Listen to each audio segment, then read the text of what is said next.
She wasn't supposed to be there. The schedule said the suite would be empty until 10. She had 40 minutes, enough time to clean, restock, and disappear, the way she always did. But when the door opened behind her, every muscle in her body went still. She turned slowly. Dan Mackenzie stood in the doorway, the most dangerous man in the building, maybe in the city. He didn't move. He just watched her, with eyes that saw everything and revealed nothing. "Come here, let me show you something." She didn't know if it was an order or an invitation. She didn't know if she was safe, but something in his voice told her that whatever he was about to show her would change everything. The vacuum hummed low against the marble. Ann Howard worked in silence, the way she always did. Head down, hands steady, invisible. That was the point. In a place like the Meridian, a hotel that existed somewhere between luxury and secrecy, the staff were ghosts. You cleaned. You vanished. You never looked anyone in the eye unless they asked you a question. And even then, you kept your answers short. Ann had learned this in her first week. And she'd smiled at a guest once, a man in a gray suit who smelled like cigars and the old money. And Miriam, the head of housekeeping, had pulled her aside with a grip like a vice. "You don't exist here, Ann. That's how you stay safe." She hadn't smiled at a guest since.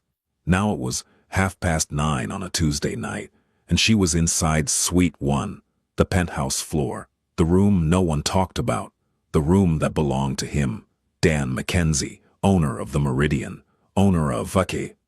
According to the quiet rumors that circulated through the staff hallways, like smoke, a great deal more than that. Ann had cleaned this suite twice before, always on Tuesdays, always between 9 and 10, when the schedule confirmed he was out. She'd been told never to touch his desk, never to open the closet on the west wall, and never, under any circumstances, to remain past 10:15. She didn't ask why. She didn't need to. The suite was enormous. 3 rooms, the floor-to-ceiling windows overlooking the river, dark wood, leather, the faint scent of something she couldn't name, amber, maybe, or sandalwood. Everything was immaculate, not in the way of a man who hired people to clean, in the way of a man who kept order as a form of control.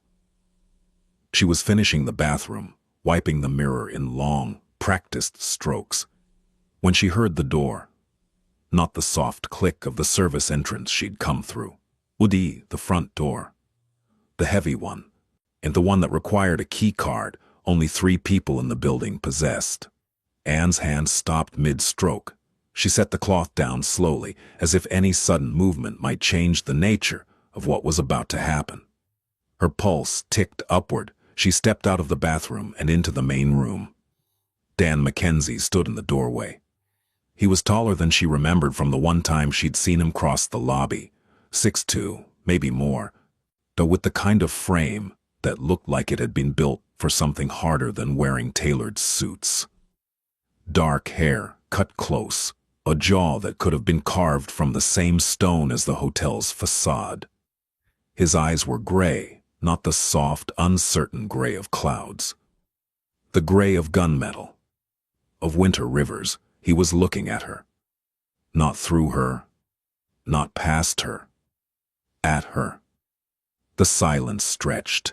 2 seconds, 5. Ann's fingers curled at her sides. She should apologize. She should explain that she was on the cleaning schedule, that she'd be out in 3 minutes, that she was sorry for the intrusion. She opened her mouth. He spoke first. "Come here."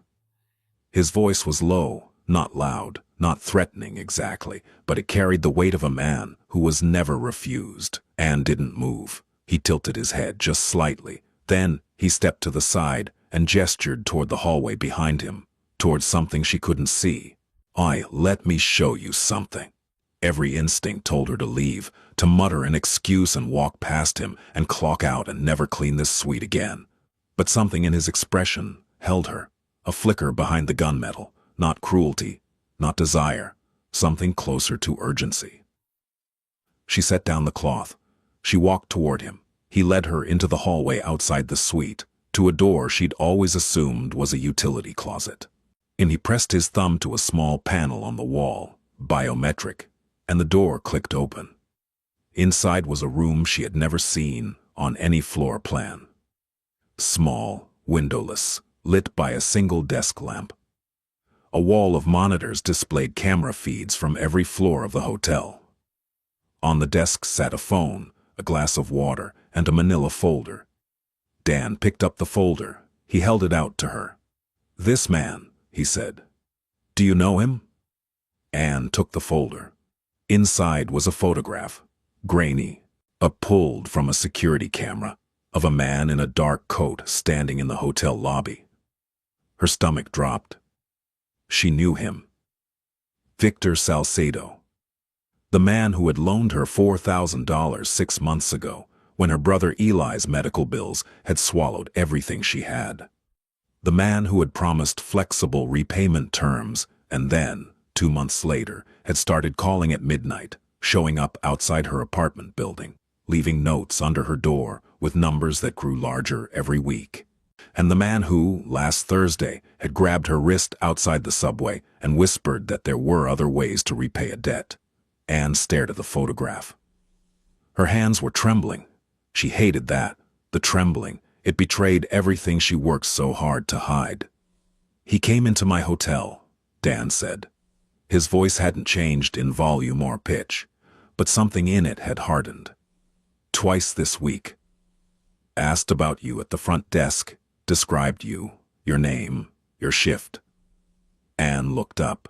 How do you—" "I know everything that happens in this building." He paused. "And I know when someone is hunting." The word landed between them like a stone in still water. "Sit down," Dan said. It wasn't a command exactly, more like a man who could see that her legs were about to give out. He pulled a chair from behind the desk. Anne sat. She pressed her palms flat against her thighs to stop the shaking. She would not cry. Not here.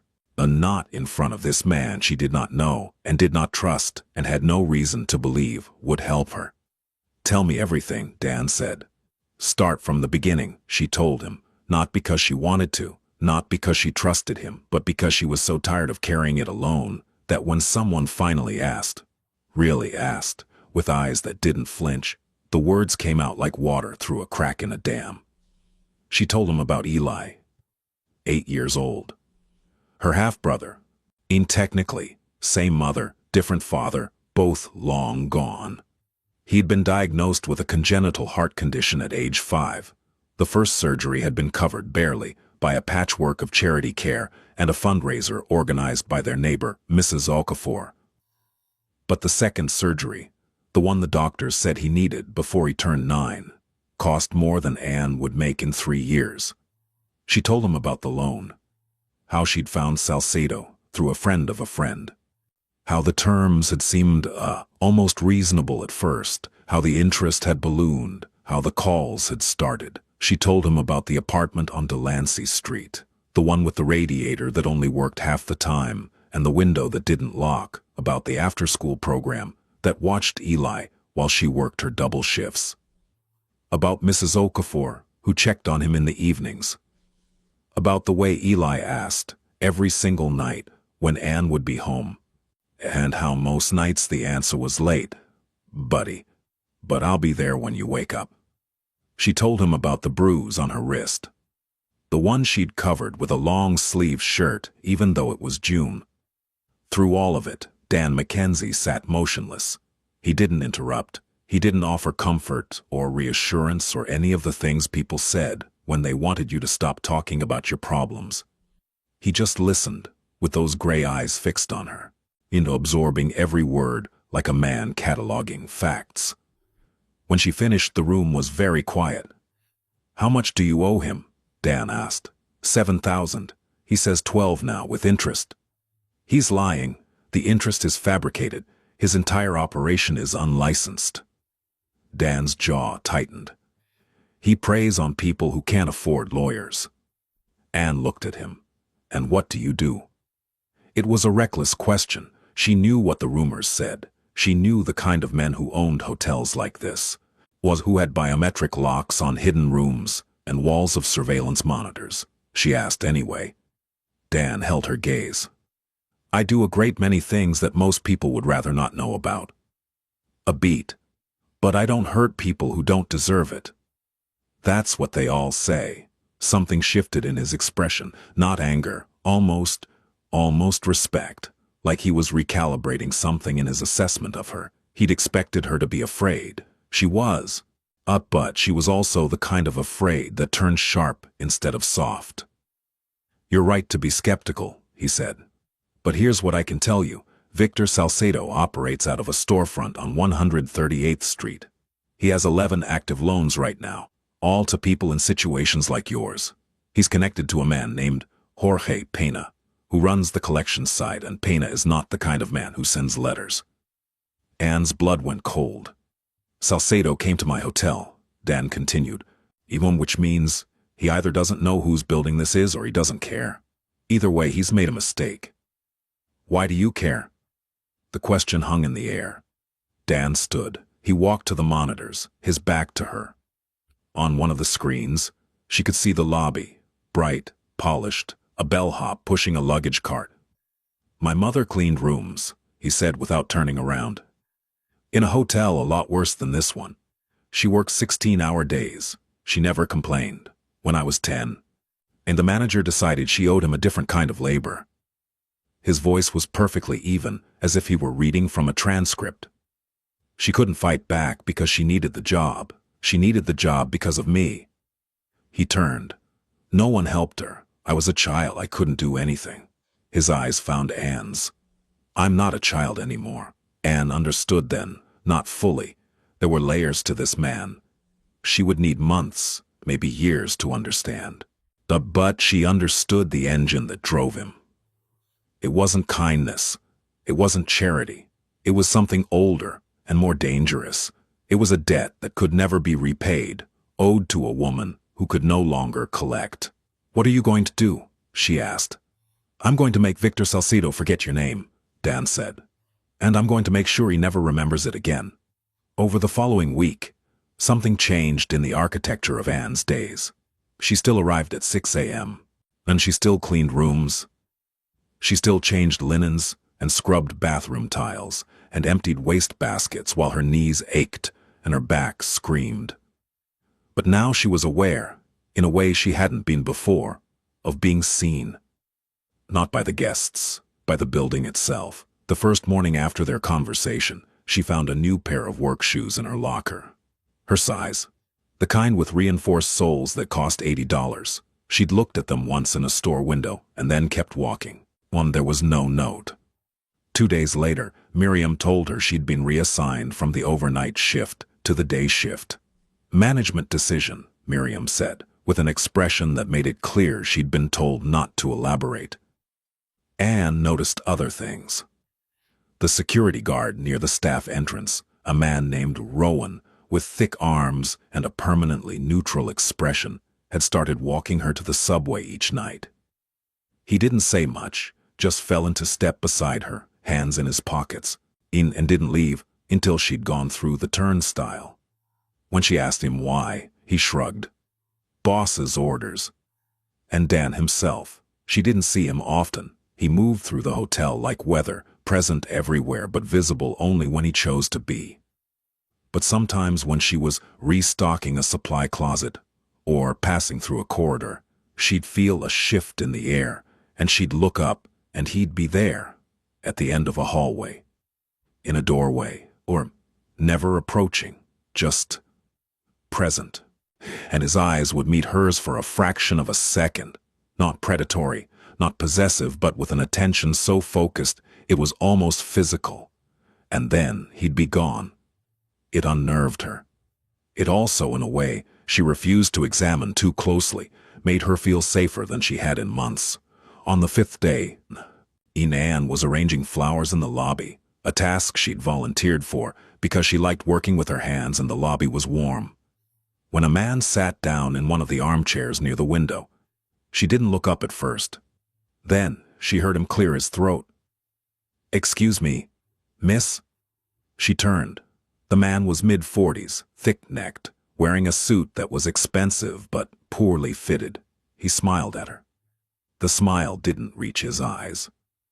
"I'm looking for a young woman who works here. Anne Howard." You wouldn't happen to know her?" The flowers trembled in her hands. "I'm sorry," she said. "I'm new. I don't know most of the staff." The man studied her. His smile widened. "That's funny," he said, "because you match her description exactly." Before Anne could respond, a shadow fell across the man's chair, not metaphorically, a literal shadow, large, dark, and attached to a body that blocked out the light from the window. "Rowan." "Sir," Rowan said, in a voice that contained all the warmth of a closed fist. "Can I help you with something?" The man looked up, calculated, reconsidered. "Just asking for directions," he said, and stood, and left. Anne's hands were shaking again. Rowan looked at her, and for the first time, his neutral expression softened into something almost gentle. "Go take your break," he said. "I'll handle the flowers." She nodded. She went upstairs, and she locked herself in the staff bathroom and pressed her back against the door and breathed. Her phone buzzed. An unknown number. That was Jorge Pena. "He works for Salcedo. Don't worry, he won't come back." She stared at the message. She didn't know how Dan Mackenzie had gotten her number. She didn't know how he'd known about Pena's visit within minutes. She didn't text back. But she saved the number. 3 days later, Dan found her. She was in the staff kitchen on the second floor, posée, eating a sandwich she'd made at home, peanut butter, no jelly, because jelly was an expense, and reading a book she'd borrowed from the public library. It was 10 p.m. Her shift was over, but she was waiting for Rowan to finish his rounds so he could walk her to the subway. Dan appeared in the doorway. He was wearing a dark coat over a dark shirt, and he looked like he'd been somewhere that required both. His knuckles, she noticed, were red. "Come with me," he said. Where?" "Downstairs." "I don't go places without knowing where I'm going." He paused. Again that flicker, the one that might have been respect. "The hotel has a lower level, below the basement. I want to show you something that concerns your brother." Eli's name was the key that turned every lock she had. She put down her sandwich. She followed him. They took a service elevator to a floor she hadn't known existed. The doors opened onto a long corridor, surprisingly well lit, and with polished concrete floors and recessed lighting.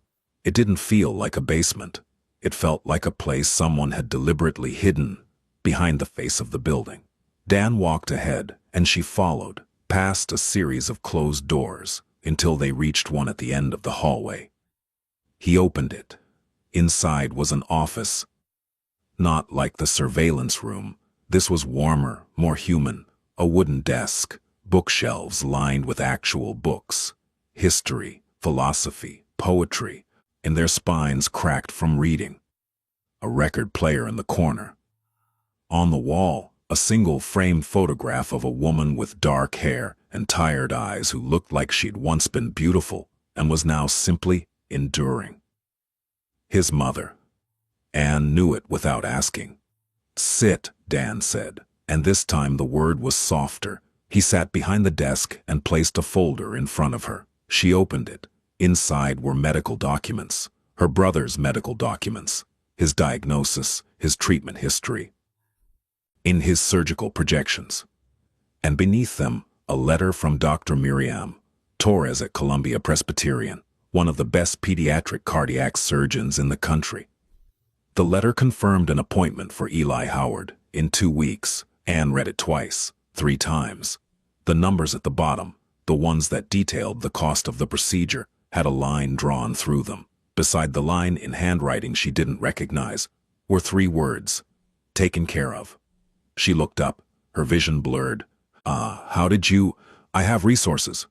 I can't accept this." "You can. You don't understand. I don't take things from people. I don't..." Her voice cracked. She pressed her lips together, hard, and looked at the ceiling. Dan was quiet for a long moment. Then he leaned forward. "Anne, look at me." She did. His gray eyes were steady. There was no pity in them. Pity would have broken her. What she found instead was something she couldn't name, a gravity, a certainty, and as if he had made a decision about her place in his world, and nothing would unmake it. "This is not a gift," he said, "and it is not a debt. I am not Salcedo. I will never come to collect." He paused. "Your brother is 8 years old. He deserves to turn 9. That's all this is." Anne stared at him. The tears came then, not the weak, defeated kind she'd fought against for months, but the kind that come when something you've been holding breaks open and the thing underneath is not pain, but relief. She put her face in her hands and wept. Dan didn't touch her. He didn't speak. He sat on the other side of the desk, still as stone, and waited. When she finally lifted her head, eyes red, breath ragged, he slid a glass of water across the desk. "Drink." She drank. "Now," he said, "Dana, we need to discuss Salcedo." What Dan told her that night rearranged her understanding of the world she'd been surviving in. Victor Salcedo was not merely a loan shark. He was a node in a network, a sprawling, rotting system of exploitation that stretched across 3 boroughs. The network was funded by a man named Councilman Raymond Birch, a politician who presented himself as a champion of low-income communities while quietly profiting from their desperation. The Birch funneled money through shell companies to men like Salcedo, who offered predatory loans to the most vulnerable people in the city: single mothers, immigrants without documents, the elderly on fixed incomes. The interest rates were criminal. The collection methods were worse. Dan had been watching Birch for 2 years. "Why?" Anne asked. "Because Birch tried to buy this hotel," Dan said. "And when I refused to sell, he sent men to persuade me.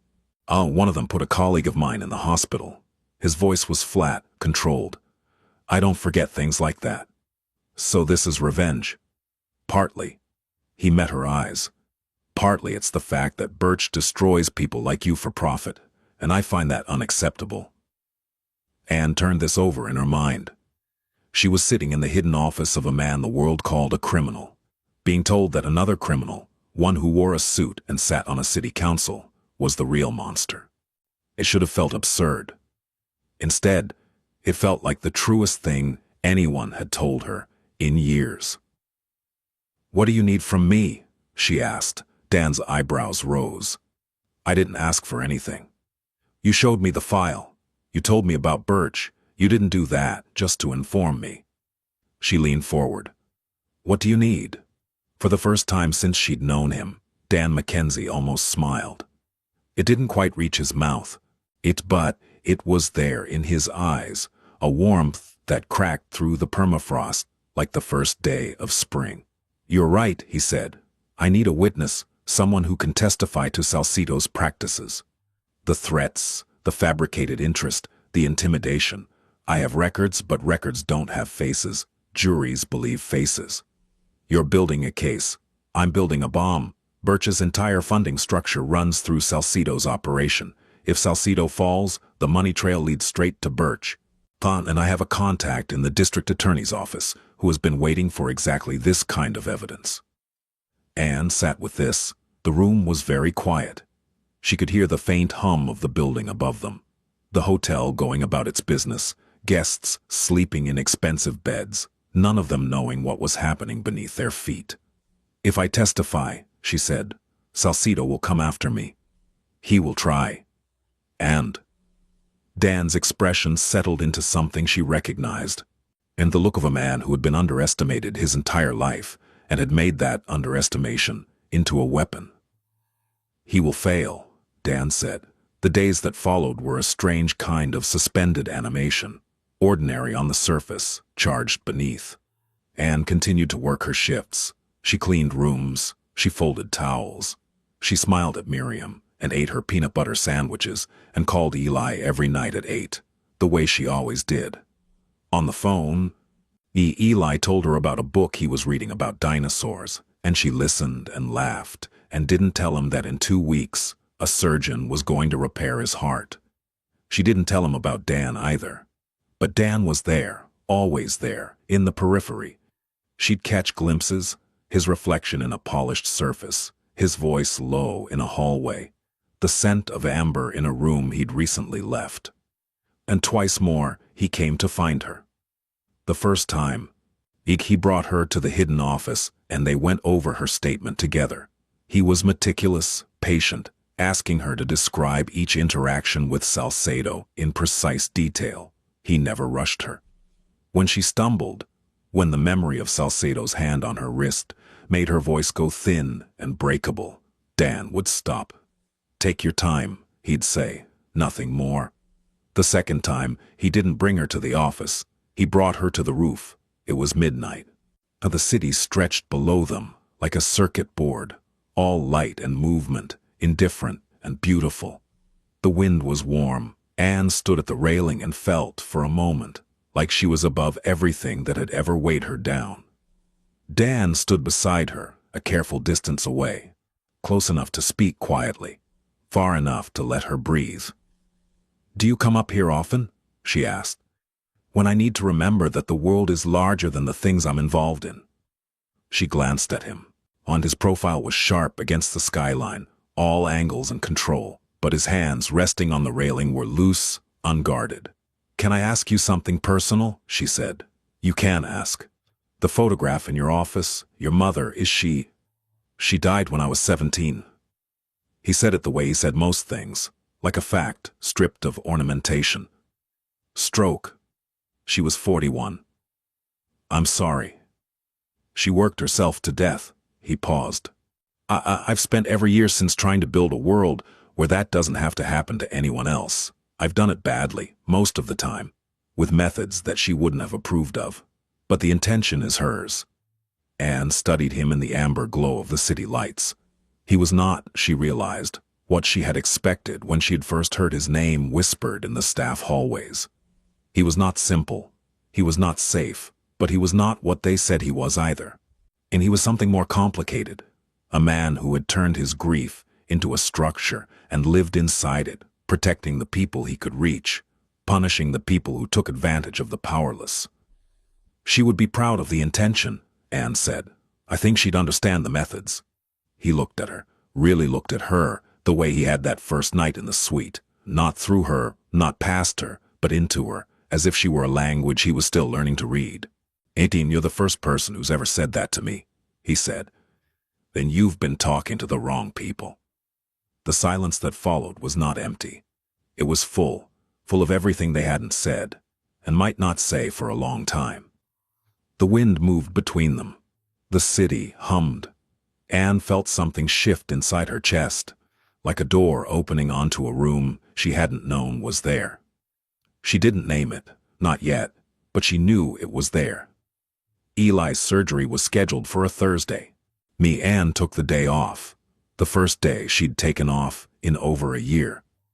She sat in the waiting room at Columbia Presbyterian in a plastic chair, with her hands clasped between her knees, and she waited. Mrs. Okafor sat beside her, knitting something small and blue, a hat for Eli, she said, for when he came home. Mrs. Okafor was 72 years old, and she had been more of a mother to Anne than any woman connected to her by blood. She didn't ask where the money for the surgery had come from. She simply said, "God provides," and went on knitting. The surgery took 4 hours. When Dr. Torres came out, she was smiling. Anne's vision went white at the edges. She heard the words, successful, strong, recovery, but they reached her as if from a great distance, through water, through years of fear. Eli was going to be all right. Anne excused herself. She walked down the corridor to a stairwell, sat on the steps, and called the number she'd saved. Dan answered on the first ring. He's okay," she said. Her voice broke on the second word. There was a pause, then, good. That was all he said. One word, but she could hear something in it. A thread of relief, so thin it was almost invisible, stretched across the silence like a wire. "Thank you," she said. "I know you said it's not a debt, but I need you to hear it anyway." "I hear you." She wanted to say more.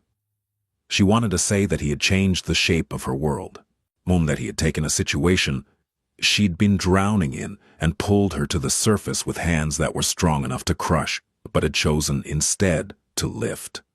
She wanted to say that she saw him, not the reputation, Not the power, not the cold exterior, but the man underneath. The one who kept his mother's photograph on the wall and read poetry in a hidden room beneath a hotel and couldn't stand to watch someone suffer the way his mother had suffered. She didn't say any of it, not yet. I'll be back at work Monday, she said instead. Take the week. I don't need... Anne. His voice was gentle. It was the first time she'd heard that particular quality in it, and it stopped her mid-sentence. Take the week. Be with your brother. The hotel will survive without you. She closed her eyes. Okay. She didn't get the week. On Saturday night, 2 days after Eli's surgery, Anne was in her apartment on Delancey Street, sitting on the edge of Eli's bed, reading to him from the dinosaur book. He was propped up on pillows, his small chest wrapped in bandages, his eyes bright and alert despite everything. Read the part about the T-Rex again, he said. I've read it 3 times. 4 is better. She was halfway through the 4th reading when she heard the knock. Not at the apartment door, at the building's front entrance, 3 floors down. A heavy knock, the kind that didn't ask for permission. Then her phone rang. Unknown number. Not Dan's, she answered. Miss Howard. The voice was smooth, unhurried, amused. My name is Jorge Pena. I believe you've been talking to people you shouldn't be talking to. Anne's blood turned to ice. I'm going to give you a choice, Pena continued. You can come downstairs and have a conversation with me, or I can come upstairs and have a conversation with your brother. She looked at Eli. He was watching her, the dinosaur book open on his lap, his eyes wide and trusting. I'll stay here, she told him. Don't move. I'll be right back. She went to the hallway. She called Dan. He answered before the first ring finished. Pena is outside my building, she said. Her voice was controlled now. The trembling had been replaced by something harder, colder, born of a simple truth. No one was going to threaten her brother. Not tonight. Not ever. I know, Dan said. Rowan is 3 minutes away. Do not go downstairs. Lock your door. Don't answer it for anyone you don't recognize. Dan! 3 minutes, Anne. I promise. She locked the door. She pulled Eli's dresser in front of it, the heavy oak one that Mrs. Okafor had found at a yard sale. She went back to Eli's room and sat beside him and picked up the dinosaur book. Where were we? She asked. Her hands were steady. The T-Rex, Eli said. Page 42. She read. When she read about the Cretaceous period and extinction events and fossilized bones while her heart hammered against her ribs and the clock on the wall counted the longest 3 minutes of her life. Then she heard it. Not a knock, but voices downstairs. Loud, then quieter, then silent. Her phone buzzed. It's handled. Open the door. She moved the dresser. She opened the door. Rowan stood in the hallway, his expression its usual unreadable mask. But his breathing was slightly elevated, and there was a split across one of his knuckles. He's gone, Rowan said. He won't come back. How can you be sure? Rowan looked at her with something that might have been pity, or might have been the certainty of a man who had seen how this particular story ended many times before. Because the boss doesn't make promises he can't keep. On Monday morning, Dan called her, and not to ask how she was, though she could hear the question lurking beneath his words. He called to tell her it was time. Salcedo is meeting with Birch tonight, he said, at a restaurant on the Upper East Side. My contact in the DA's office has a surveillance team in place. When the meeting ends, they'll move. And my testimony? The DA will call you tomorrow. You'll give a recorded statement. There will be protection detail assigned to you and your brother. Separate from my own. Separate from yours?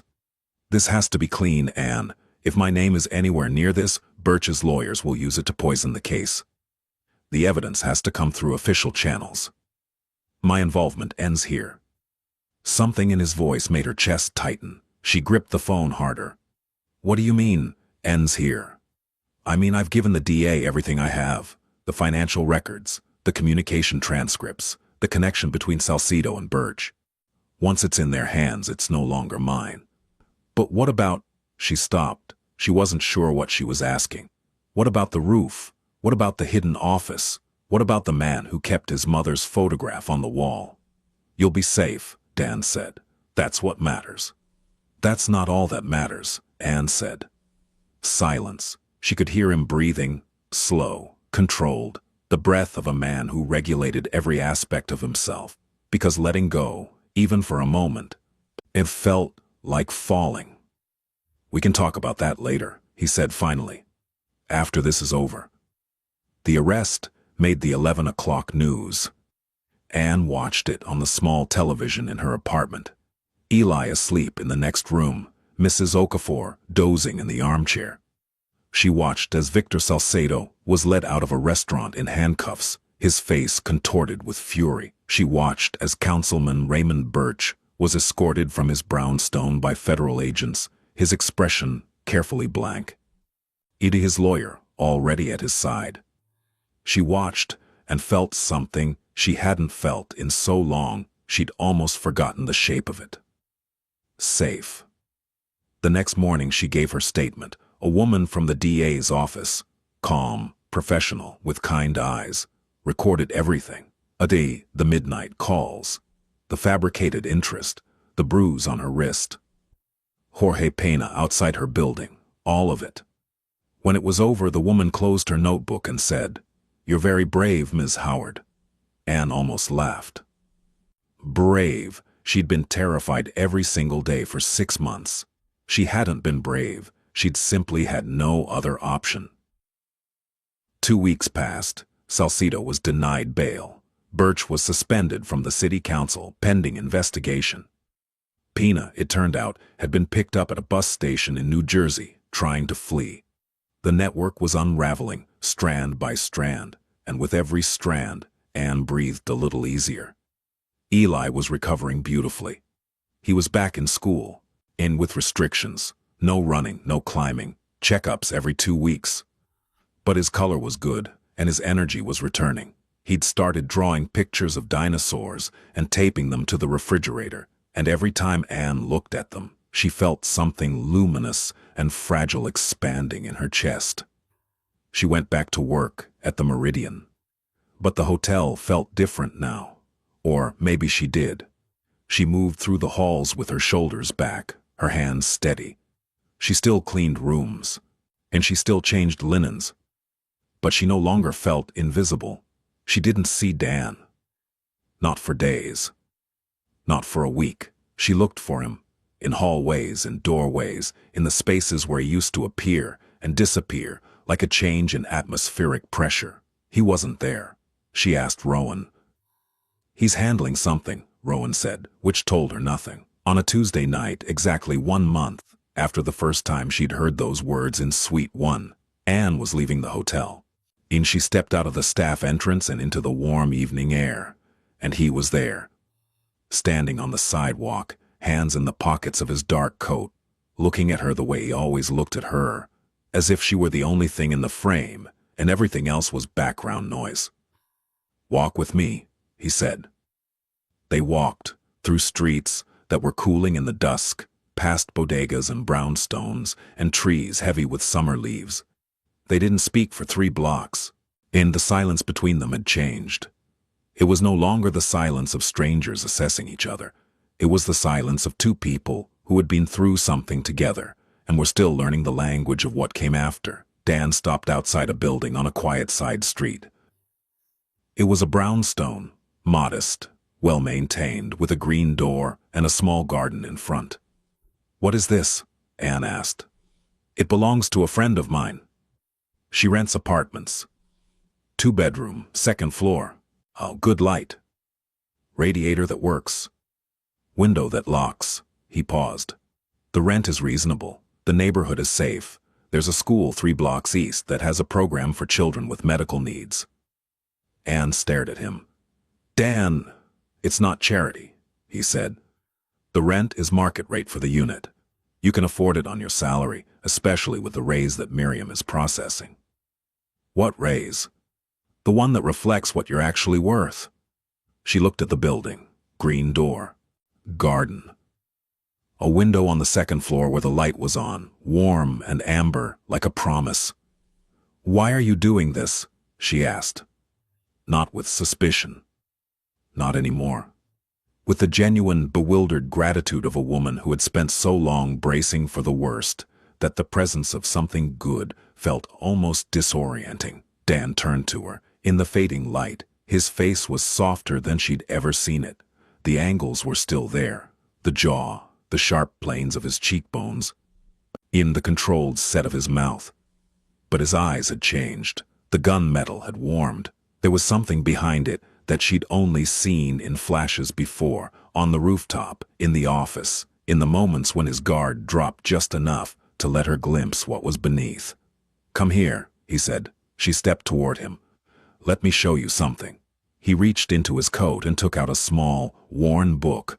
Poetry, she could see, the spine soft from years of handling. And he opened it to a page marked with a folded corner. "My mother used to read this to me," he said, "when I was very young, and the world felt too large. I didn't understand the words then. I understand them now." He held the book out to her. She took it. The page was marked with a single passage, underlined in pencil. The delicate, deliberate hand of a woman who had loved language even when the world had not been kind to her. Anne read it silently. The words were about shelter, not the kind made of walls and roofs, but the kind made of choosing, again and again, to protect something fragile in a world that wanted to break it. She closed the book. She held it against her chest. "This is what I want to show you," Dan said quietly. "Not the apartment, not the surgery, not the case against Birch." He held her gaze. "I want to show you that someone is standing here. Someone who isn't going anywhere. Someone who will not let the world break what you've built." Anne looked at him. This man of shadows and silence, of surveillance rooms and hidden offices, of violence contained and tenderness concealed. She looked at him and she saw, clearly, the shape of what they had become to each other. Not a transaction, not a rescue, but a recognition. Two people who had been carrying impossible weight, who had found, in the space between them, a place to set it down. She didn't say "I love you." That would come later, slowly, carefully, the way trust had grown between them. Through watched hallways and rooftop silences, and the sound of one person's breathing, steadying in the presence of another's. What she said was, "Show me the apartment." And she smiled. And it was the first real smile she had given anyone in a very long time. 6 months later, on a Sunday morning in December, Anne sat at the kitchen table in the apartment with the green door while Eli drew dinosaurs at her feet. The apartment was warm. The radiator worked exactly as promised. The window was locked. On the refrigerator between Eli's drawings was a photograph from his last checkup. Eli grinning, a stethoscope around his neck, Dr. Torres kneeling beside him with an expression of genuine delight. Beside the photograph was another picture, one Mrs. Okafor had taken on Thanksgiving. Anne, Eli, or Rowan, who had turned out to be surprisingly talented at carving turkey, Miriam, who had brought 3 kinds of pie, and Dan. In the photograph, Dan was standing slightly behind the group, his expression its usual controlled mask, except for his eyes, which were looking at Anne, and which, if you knew what to look for, contained everything he had never learned to say out loud. Anne's phone buzzed, a message from Dan. Downstairs, brought coffee. And something for Eli. She went to the window and looked down. Dan stood on the sidewalk, 2 cups of coffee in his hands, a wrapped package under his arm. He was looking up at the window, and when he saw her, he lifted one of the cups in a gesture that was almost casual. But his eyes gave him away, the way they always did. Eli appeared beside her, pressing his nose against the glass.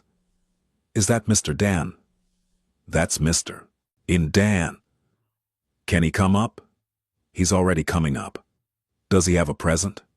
"It looks like it." "I bet it's a dinosaur book." "I bet it is too." There was a knock at the door, Anne went to answer it, and she was smiling before she reached the handle.